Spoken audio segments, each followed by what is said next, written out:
What is going on, Drew? Back again with another video. In today's video, we're going to be doing our MLB recap. Now, we always do one of these videos at the end of every month, and currently we're at the end of April, so we're definitely going to check out these standings and see where teams can improve. Obviously, these are going to change when this video gets uploaded, so just keep that in mind. You know, teams can go on winning streaks, they can go on losing streaks. Let's just get right into this one. Now, we're going to start with this American League East. Now, it's very interesting as this division stands right now. I didn't really think it would look like this, to be all the way honest, but as it stands right now, the New York Yankees are in first, which is basically what I kind of expected to happen. Boston's in second, kind of what I expected to happen. But the three teams at the bottom, didn't really expect it. I thought it would be the opposite. I thought the Rays would be in last, Toronto would be in fourth, and, you know, Baltimore would be in third. Baltimore 11 and 17, not really having a good season compared to their last two, so they definitely got to turn around. You know, it's only the first, 2 months, I guess you say, March, April, right? First 2 months of the season. Toronto was kind of on a hot streak as well. You know, they're honestly kind of losing it. They're playing Boston. They're kind of getting destroyed right now. So, you know, it is what it is. But I'm pretty surprised by Toronto. I think they're playing some good baseball, and I really didn't expect that, to be honest. The Rays playing 500 baseball. They're on a 5-game winning streak right now when I'm recording this, so obviously very good to turn this around. Currently 500. That's kind of where I expect them to be, though. And the Yankees and the Red Sox, perfectly positioned, I think. I don't know, people were saying Yankees aren't going to win the division. Those people are just wrong. Let's just be honest. I mean, this team went to the World Series. They were clearly the best team in the American League last year. I do think that is still the same. I do think they're still one of the best teams in the American League. With Boston, I knew they were going to turn around. I mean, Bregman was a huge addition to this team, and he's absolutely turning this team around himself. He's having some great performances on the field, so that's definitely a positive. So looking at the AL East, nothing too crazy going on. I think this is pretty standard. Obviously, when we get to May, June, July, a lot can change, but for right now, I feel like it's pretty normal and probably where I expected it to be at. Now moving over on to the AL Central. Now this division, once again, pretty much how I expected it to be. Nothing too crazy here. We got Detroit in first. They're having a phenomenal season. I mean, I'm not surprised, right? They had a really good season last year. Cleveland, same thing. They're also having a really good season. The Royals, a little bit under 500, around 500 right now. Not totally surprised, but I do think they need to start turning it around. I feel like they've lost some games where they just shouldn't have lost, and teams they shouldn't have lost to, especially if they want to make another shot in the postseason. And then for the Twins and White Sox, nothing new, right? I mean, both teams are trash. It's crazy to me that people had the Twins winning the division. Like, they made no moves and people thought they were going to do better. Like, that's just wild to me. Like, I don't know how people are that dumb. And then the White Sox, it's the same story, right? I mean, they're just horrible. It is what it is. I don't think the White Sox and Twins will do anything south at the deadline, honestly. But yeah, chalk it up for those two franchises. But for the rest of the three, I think both, the same three, Detroit, Guardians, and the Royals got all shot at the postseason this year. A little bit more competition, I feel like, but I think it's definitely possible. When I'm recording this video, Detroit has the most amount of wins in the American League right now. So they're definitely the best team in this American League as it stands. I do think the Guardians and Royals will play better. They're obviously not bad. The Guardians 15-13. The Royals, when I'm recording, 14-15. Not horrible. But I definitely think these teams are going to step it up for sure. I mean, it's only the first month, but it's definitely going to matter. So for the AL Central, once again, pretty standard. Nothing really too crazy shocking here. Pretty much, I feel like it's going to stay how it is probably. These teams will probably flip-flop the top three for who wins the division and wild card, but pretty much the same. Now let's go to the AL West. Now this was the wild card for me. I had no idea who was going to be good in this division. I kind of assumed the Angels and Athletics were not going to be the best in the division, but as it stands right now, it's a total chaos. We currently have Seattle leading this division at 16-12. Houston is 15-13. The Athletics are 15-14. The Texas Rangers are 15-14, and then the Angels are 12-15. So the teams are right around each other. It's going to be competitive all year long, I think. And I'm actually happy it's competitive because all these teams are good. And all these teams can technically have a shot at the postseason, whoever wins this division. I still do think the Rangers will win this division.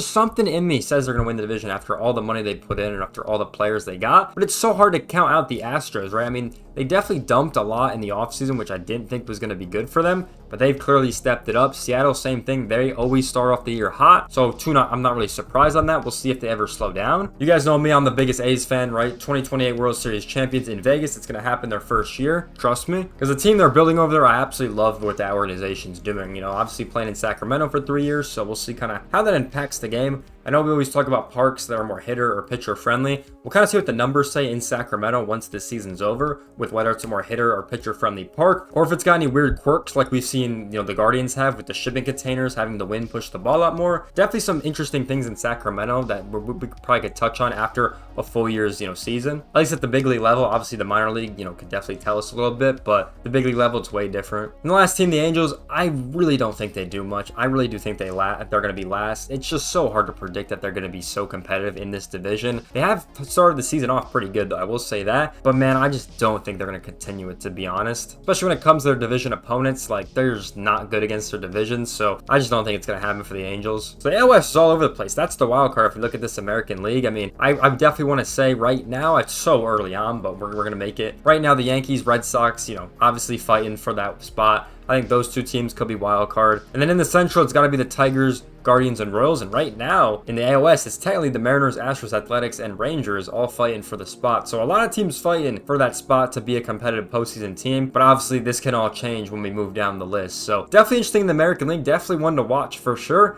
Definitely going to be a fun one. Now, going over onto the NL, it's even more crazier on this side. Let's start with the NL East. Obviously, the Mets are the best team in the league right now. We're currently 20-9 when I'm recording this video. Obviously, they got the most wins in Major League Baseball. Put a ton of money into this team. Stephen Cohen went crazy this offseason with the Soto signing and a lot of other underrated signings with the pitchers like Clay Holmes, right? Absolutely turned his career around with the Mets. Insanely good. Got some other pitchers and pieces that have been pretty good. I think Jesse Winker was probably one of their best players, which is kind of crazy. Bringing up Mark Vientos was insane. Obviously, Acuna's brother is now there. I think this team is really solid. Definitely a hard team to beat for sure. Currently leading the division by about 5 games. So pretty impressive for the Mets as it stands right now. The Phillies and Braves, I think, will definitely be competitive. I know the Braves had a really tough start to the season, but they are starting to turn it around right now. For the Phillies, you know, they have lost some couple games to some competitive opponents, so might be a little bit concerning for them, but still 15-13, still playing pretty solid. Then for the Nationals and Marlins, kind of hard to predict where they're going to be at. I mean, both teams, you know, kind of in the rebuild phase. I think the Nationals have a better outlook, though,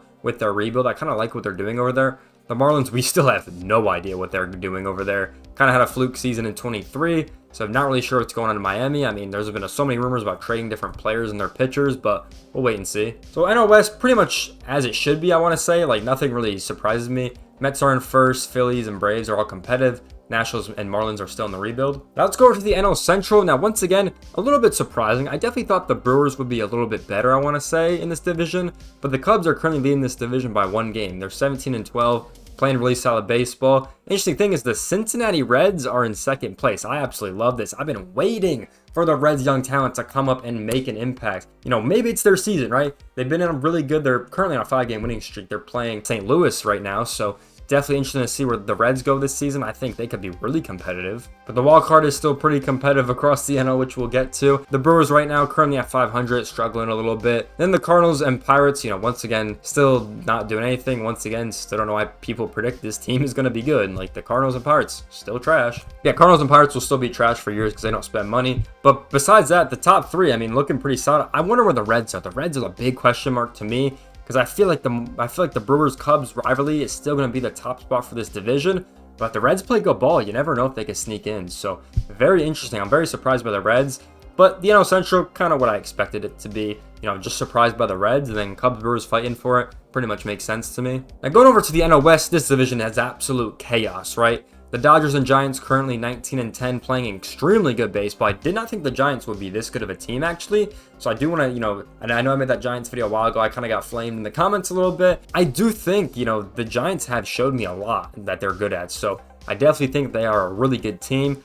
Obviously, the Padres, they're currently 17-11. They've fallen off a little bit. They're currently on a 4-game losing streak, so not really the best. The Diamondbacks 15-13, obviously playing good ball. You know, I still think they should have gotten the playoffs last year if it weren't for those tiebreakers. These big 4 teams in the West could definitely do a lot of damage, and they're currently winning on you know, the whole wild card predictions, right? I mean, when we just take a look at 4 teams in the West have a shot to be in the wild card, which is absolutely insane. Or 3 teams, 1 winner. You guys know what I mean. And then besides those 4 teams, we got to talk about the Colorado Rockies. They are 4-24. Now, that is extremely bad. They're currently on pace to be worse than the White Sox last year, which is just insane to think about, that this team could be so bad. The White Sox at least have 7 wins, right? At least they are somewhat competitive, right? It's just really not good, but 4 wins is just insanely bad. Currently on a 7-game losing streak. What do you do if you're in Colorado? Like, what do you actually do? Like, it's just so bad for this team.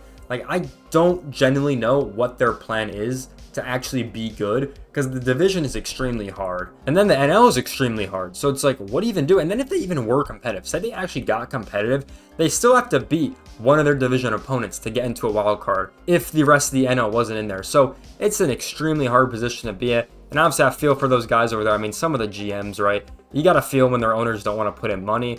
It's just a really bad situation. You almost have to go off only the draft, which is really unfortunate for a lot of these franchises. Just really bad season. I don't even know what to say in Colorado. At least the Rockies have a good stadium. That's the only positive thing they got going for them. But man, it is really tough to be a Rockies fan right now. The NL West, really competitive, right? I mean, this race is going to continue throughout the whole season. Might come down to one of the last games, honestly. That's how competitive this race is. So definitely interesting to see that. Looking over the whole NL, I mean, it's going to be competitive, right? I think the Mets definitely are the clear favorite to win that division. But Phillies Braves, once again, they should definitely be in that conversation. When we go to the NL Central, I really do think it's going to be one team. But as it stands right now, the Cubs and Reds are in that spot to be competitive. You know, it is crazy to think that the Reds are better than the Phillies. I mean, that is kind of crazy to think about. And then when it comes to the West, obviously we got 4 teams. So basically like 9 to 10 teams in the, in the National League, which is kind of insane to think about. Definitely a crazy season we've already had to start off. A lot of good highlights, a lot of fun to watch as well. So what's your guys' thoughts about the standings right now? The American League, National League, what's your favorite team doing?